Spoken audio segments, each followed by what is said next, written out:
Halo, Assalamualaikum warahmatullahi wabarakatuh.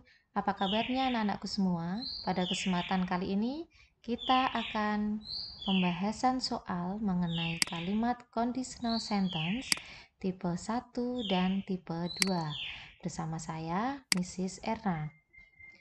Pada pertemuan sebelumnya, kita sudah membahas mengenai kalimat conditional sentence ya, tipe 1 dan tipe 2. Kita review sebentar. Apa itu kalimat conditional sentence? Kalimat conditional sentence adalah kalimat pengandian. Nah, dalam bahasa Inggris, kalimat pengandian itu ada 3 jenis. Yang pertama adalah real conditional atau type 1. Yang kedua adalah present unreal conditional atau type 2. Dan yang ketiga adalah past unreal conditional type 3. Nah, untuk di pembelajaran kali ini kita akan membahas hanya tipe 1 dan tipe 2. Pembahasan soal pada tipe 1 dan tipe 2 saja. Sekarang kita coba simak penjelasannya. Kalimat pengandian tipe 1, this type is possible to happen in the present or in the future. It may happen if the requirement fulfilled. Jadi, kalimat pengandian tipe 1 itu digunakan untuk pengandian yang akan terjadi. Jadi di sini untuk pengandian yang belum terjadi ya. Kita lihat rumusnya. Dalam kalimat pengandian itu ada dua bentuk tenses yang digunakan, if clause dan main clause. Kita bedakan dua. Nah, pada if clause-nya itu adalah kalimat yang diawali dengan if. Kalimat yang diawali dengan if ini diikuti dengan kalimat dalam bentuk simple present tense. Sedangkan main clause-nya, kalimat utamanya menggunakan present future tense. Nah, di sini ada dua rumus. Kalimat itu dibedakan menjadi dua, bentuk verbal dan bentuk nominal. Jika kalimat pada tipe 1 itu kok menggunakan bentuk verbal, rumusnya adalah yang if clause-nya diawali dengan if diikuti dengan simple present menggunakan kata kerja bentuk pertama. Jadi subjek diikuti verb 1 ya. Kenapa di sini ada tambahan s atau es? Nanti kalau subjeknya di sini itu orang ketiga tunggal seperti he, she atau nama orang dan it ya. Jadi kata kerjanya di sini harus ada tambahan s atau es. Tapi kalau subjeknya I, we, you, they tidak usah tambahi s atau es, hanya verb 1 saja. Kemudian pasangannya main clause-nya di sini harus bentuk present future. Nah, present future itu adalah menggunakan ciri-cirinya menggunakan will setelah subjek will plus verb 1. Sekarang, bagaimana kalau kalimat itu tidak menggunakan kata kerja? Yaitu kalimat nominal. Kalimat nominal itu kalimat yang predikatnya tidak menggunakan kata kerja tapi menggunakan to be ya.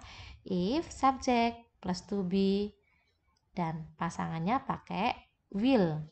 Kita lihat contohnya. If Andi studies hard, he will pass the exam. Jika Andi belajar rajin, dia akan lulus ujian. Kita lihat di sini studies. Studinya di sini ada s atau es karena apa? Karena subjeknya Andi, orang ketiga tunggal. Yang diawali if menggunakan verb 1 ya. Pasangannya main clause-nya harus present future. He will pass. Kita gunakan will, setelah will harus verb 1. Selanjutnya contoh yang kedua. Di sini bentuknya adalah nominal, tidak ada kata kerjanya. Kita lihat, if she is my girlfriend, I will be very happy.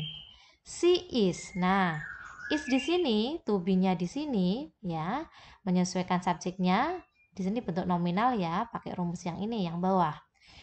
If she is my girlfriend, I will be very happy. Nah, to be-nya di sini karena mengikuti will menjadi will be very happy. Nah, ini adalah penjelasan tipe 1. Sudah paham ya? Selanjutnya, kalimat pengandaian tipe 2. Nah, this step is contrast with the present fact. Kita lihat, digunakan untuk pengandaian yang berlawanan dengan kondisi sekarang ini. Kalau tipe 1 untuk kejadian atau kondisi yang belum terjadi. Tapi kalau tipe 2 untuk pengandaian yang berlawanan dengan kondisi sekarang ini, kejadiannya sekarang, maka kalau ditanya faktanya berlawanan dengan kenyataan. Kita lihat patternnya atau rumusnya. Nah, sama seperti tipe 1, ada dua kalimat yang digunakan, if clause dan main clause. Ya, anak kalimat dan kalimat utama. If clause yang diawali dengan if untuk tipe 2 sudah berubah dari simple present tense menjadi simple past tense. Simple past tense di sini menggunakan kata kerja bentuk kedua, ya. Pasangannya main clause-nya past future tense di sini menggunakan would, ya. Sama kita bedakan menjadi kalimat nominal dan verbal di sini if subject plus verb to plus object, ya. Kata kerjanya jadi menggunakan kata kerja bentuk kedua. Kalau tadi tipe 1 pakai present future, pakai will verb 1. Sekarang kalau past future pada tipe 2 menggunakan would plus verb 1. Ya, will-nya berubah jadi would. Jadi bedanya kalau tipe 1 pakai will, kalau tipe 2 menggunakan would. Itu ya. Bagaimana kalau kalimat tipe 2 dalam bentuk nominal? Sebenarnya hampir sama, cuman lihat kita bedanya di sini. If clause diikuti subject plus to be. Nah, to be-nya di sini biasanya to be kan ada was atau were, tapi khusus tipe 2 menggunakan were, ya. Kemudian past future-nya would plus verb would plus be. Di sini ada catatan, all subjects I, you, we, they, he, she, it menggunakan to be past. Ini hanya berlaku pada pengandaian tipe 2. Jadi nggak boleh she was, tapi she were, ya. Khusus untuk kalimat pengandaian tipe 2, semua subjek menggunakan to be were. Walaupun tunggal, I nggak boleh I was, tapi I were, she were, itu ya. Kita lihat contohnya. If Andi studied hard, he would pass the exam. Jika Andi belajar keras, belajar yang rajin, dia akan lulus ujian. Kita lihat di sini studied, bentuk kata kerja kedua, menunjukkan di sini past tense, ya. Karena di sini tipe 2, maka menggunakan would pass, bukan will pass. Nah, faktanya tipe 2 itu berlawanan dengan kenyataan. Pengandainya jika Andi belajar rajin, belajar keras, dia akan lulus ujian. Tapi kenyataannya sekarang ini Andi does not study hard, so he does not pass the exam. Faktanya Andi tidak belajar keras, jadi dia tidak lulus ujian. Jadi dalam kalimat pengandaian tipe 2 ini, faktanya itu kalimatnya di sini menggunakan present tense, tapi pengandaiannya menggunakan past tense verb 2, ya. Jadi pengandaiannya itu menggunakan kata kerja bentuk kedua, tapi faktanya kenyataannya itu untuk bentuk sekarang, kondisi sekarang ini, ya, berlawanan dengan kenyataan sekarang. Contoh yang kedua, if she were my girlfriend, I would be very happy. Jika dia perempuan itu adalah pacarku, saya akan bahagia sekali. Jadi di sini perempuan itu tidak pacarku, tapi saya berandai-andai. Faktanya, she is not my girlfriend, so I am not happy. Dia bukan pacarku, jadi saya tidak bahagia. Kenyataannya dia bukan pacarku, tapi saya berandai-andai. Seandainya dia pacarku, saya akan senang sekali. Jadi, kenyataannya kita gunakan simple present tense, tapi pengandainya menggunakan bentuk kedua, kata kerja kedua, ya. Jadi pada kalimat fakta tipe 2, artinya itu berlawanan dengan kenyataan yang sekarang. Nah, ini pengandian tipe 2. Sudah tambah jelas ya perbedaan antara tipe 1 dan tipe 2. Sekarang kita masuk pada pembahasan soal.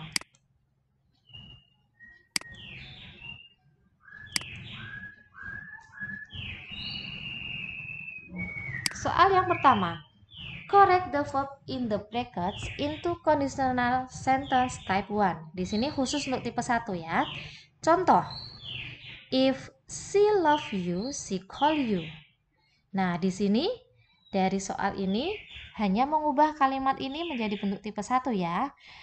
If she loves you, di sini jawabannya menjadi if she loves you, she will call you. Nah, karena tipe 1 pakai verb 1, love-nya bentuk verb 1, tambahkan s atau s karena subjeknya she. Kemudian pasangannya, main clause-nya tambahkan will di sini karena future, she will call you. Nah, sekarang kita lihat sebagai latihannya. Pembahasan soal yang pertama. If she invites me, I come to her party. Nah, ini lihat soalnya di sini. Yang di dalam kurung coba kalian betulkan menjadi bentuk pengandaian tipe 1 ya. Jawabannya seperti apa? Ya, betul. If she invites me, invite-nya di sini kita gunakan verb 1, kita tambahkan s karena subjeknya siapa? Ya, betul, orang ketiga tunggal she.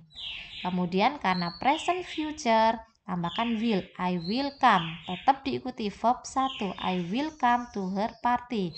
If she invites me, I will come to her party. Untuk tipe 1 di sini faktanya masih 50-50 ya, possible, kemungkinan. Jika dia mengundangku, saya akan datang ke pestanya. Bisa saja saya datang, bisa saja dia mengundang saya, bisa saja juga tidak. Jadi masih kemungkinan karena belum terjadi. Soal yang kedua sekarang. If he tell the truth, his father be happy. Jika dia menceritakan kebenarannya, ayahnya akan senang. Nah, maksudnya seperti itu. Kita lihat. If he tells the truth, his father will be happy. Nah, tells-nya kita lihat. Kita gunakan verb 1 karena subjeknya he, kita tambahkan s ya. Kemudian main clause-nya his father will be happy. Karena di sini kalimat bentuk nominal, tidak ada kata kerjanya, setelah will, to be-nya menjadi will be. Sudah jelas ya? Nah, selanjutnya soal yang ketiga. I help her if she need my help. Dari soal ini berubah seperti apa? Coba kita lihat. I will help her if she needs my help. Bu, di sini kok will-nya di depan, padahal soal nomor 1 dan nomor 2 will-nya di belakang. Nah, pada kalimat pengandian tipe 1, 2, dan 3 di sini kita bisa merubah tempatnya. Boleh if clause-nya di depan, boleh if clause-nya di belakang. Tapi di sini kita harus jeli ya. Kalimat yang tidak diawali if di sini berarti harus present future. Sedangkan kalimat yang diawali if di sini harus present tense. Kita lihat. I help her. Di sini kan tidak ada if-nya, maka harus present future, maka tambahkan will di depannya. I will help her if she needs my help. Nah, di sini kalimat yang kedua yang diawali dengan if clause, maka bentuknya harus present tense. Maka di sini yang harus verb 1. Tambahkan s karena subjeknya she ya. Jadi boleh if clause-nya di depan seperti ini. If he tells the truth, ini di depan. Boleh juga if clause-nya di belakang seperti ini. I will help her if she needs my help. Tuh ya. Selanjutnya soal yang keempat. I see a doctor if I feel unwell. Nah, di sini butuh will di depan atau di belakang? Nah, karena di kalimat pertama tidak ada if-nya, maka butuh will. Karena kalimat yang belakang ini ada if-nya, maka kalimat di belakang tidak boleh menggunakan will. Ini harus present tense ya. Jadi dari kalimat ini jawabannya yang benar adalah ya betul. I will see a doctor if I feel unwell. Saya akan pergi ke dokter jika saya merasa kurang sehat. Jadi bentuk future-nya kita letakkan di depan, sedangkan if clause-nya di belakang. Di sini bentuk verb 1, simple present tense. Sekarang soal yang terakhir. If I had his phone number, I call her. Kebetulan di sini saya beri contoh bentuk kedua ya, kalian bisa mengubah atau tidak dari kalimat ini menjadi ya. Karena ada if kalimat di depan, maka ini harus present. If I have his phone number, ya, if I have his phone number, di sini present tense. Karena subjeknya I, gunakan have, jangan has ya. Has itu hanya untuk orang ketiga tunggal, he, she, it, atau nama orang. Jika saya punya nomor teleponnya, I will call her. Karena nggak ada if-nya, di sini berarti main clause-nya pakai present future. I will call her. Jelas ya?